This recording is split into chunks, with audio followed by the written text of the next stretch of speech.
Mohon perhatian, pintu teater 4 telah dibuka. Penonton harap konsentrasi.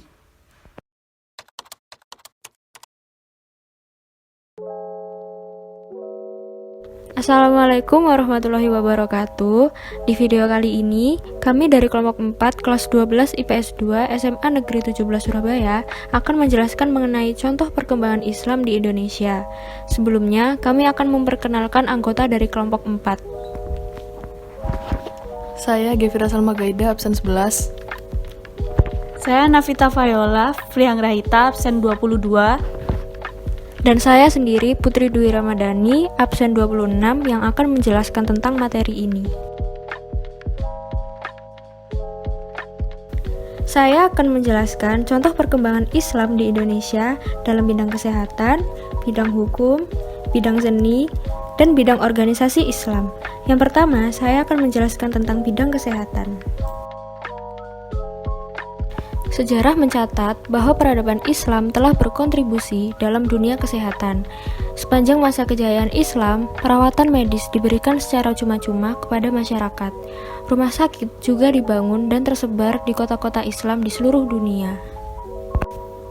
Beberapa tokoh kedokteran Muslim yaitu yang pertama ada Ibnu Sina, yang kedua Ibnu Rusyid, yang ketiga Abu Al-Qasim Az-Zahrawi, dan yang keempat Ibnu Al-Nafis. Penemuan-penemuan Islam di bidang kesehatan.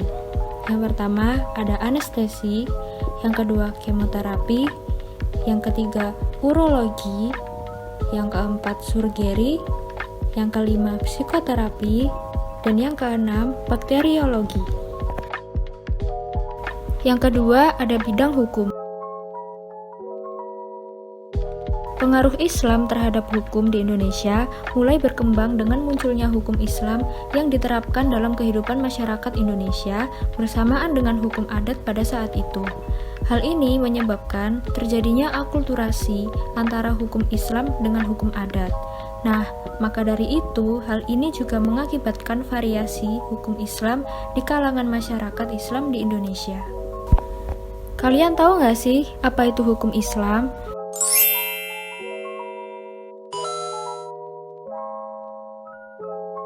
Hukum Islam adalah aturan-aturan ilahi yang diamanahkan kepada Nabi Muhammad SAW untuk disampaikan kepada umat manusia, baik aturan hukum berupa akidah atau kepercayaan, maupun aturan hukum yang berkaitan dengan suatu amaliyah atau perbuatan.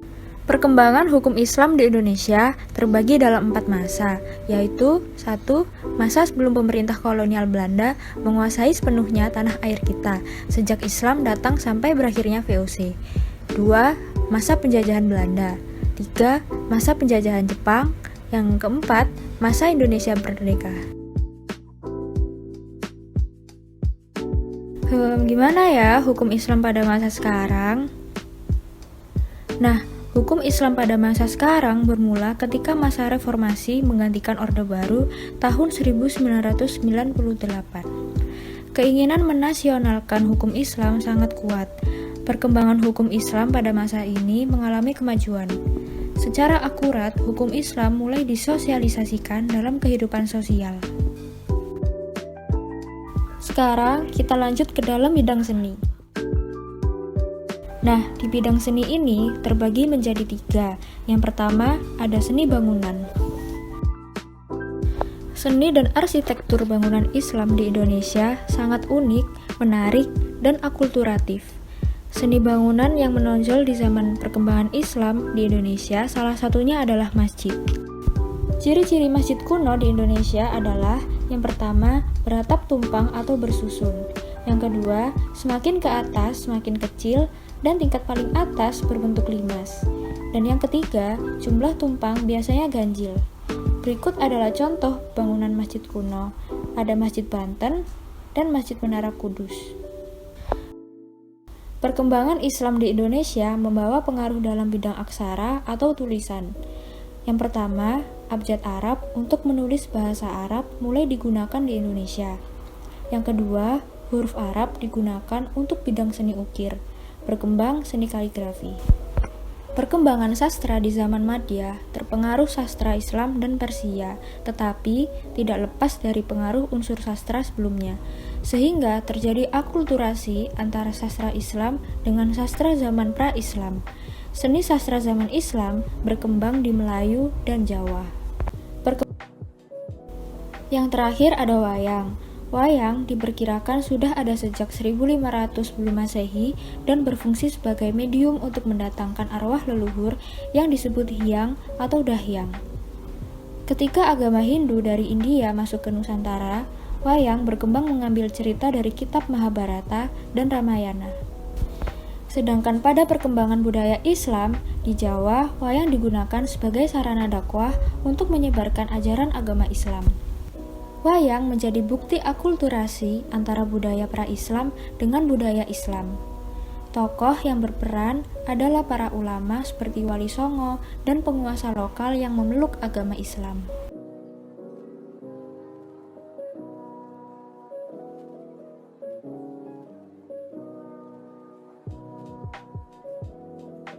Contoh perkembangan Islam di Indonesia dalam bidang organisasi Islam.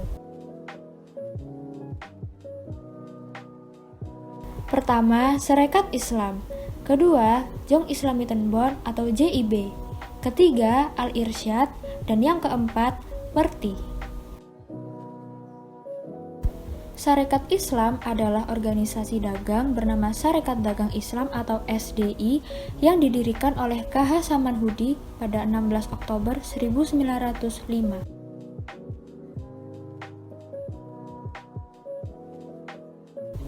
Dengan tujuan 1. Menggalang kerjasama antara pedagang Islam demi memajukan kesejahteraan pedagang Islam pribumi. 2. Samanhudi juga ingin meruntuhkan dominasi pedagang-pedagang etnis Cina di sektor perekonomian Indonesia. Pada tahun 1912, Hos Cokroaminoto mengubah nama organisasi Sarekat Dagang Islam menjadi Sarekat Islam. Nah, perubahan ini bertujuan agar keanggotaan organisasi tidak hanya terbatas pada golongan pedagang, namun juga terbuka bagi seluruh umat Islam di Indonesia.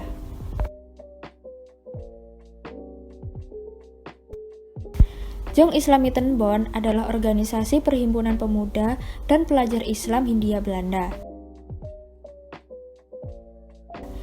JIB didirikan pada tanggal 1 Januari 1925 di Batavia. Tujuan organisasi ini menyelenggarakan kursus-kursus pendidikan dan mempererat persatuan bagi pemuda dan pelajar Islam Hindia Belanda.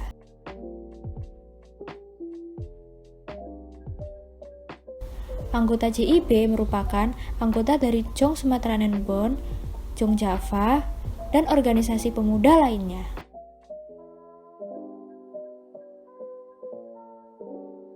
Berikutnya ada Al-Irsyad. Al-Irsyad adalah organisasi di Indonesia yang bergerak di bidang pendidikan dan kegiatan keagamaan. Organisasi ini didirikan pada 6 September 1914 atau 15 Syawal 1332 Hijriah. Tanggal tersebut merujuk pada pendirian Sekolah Al-Irsyad pertama di Batavia. Organisasi ini memiliki pengakuan hukumnya sendiri dari pemerintah kolonial Belanda pada 11 Agustus 1915. Yang terakhir ada Perti. Perti adalah nama sebuah organisasi massa Islam nasional yang berbasis di Sumatera Barat. Organisasi ini didirikan pada 20 Mei 1930 di Sumatera Barat dan berakar dari para ulama Ahlus Sunnah wal Jamaah. Kemudian, organisasi ini meluas ke daerah-daerah lain di Sumatera dan juga mencapai Kalimantan dan Sulawesi.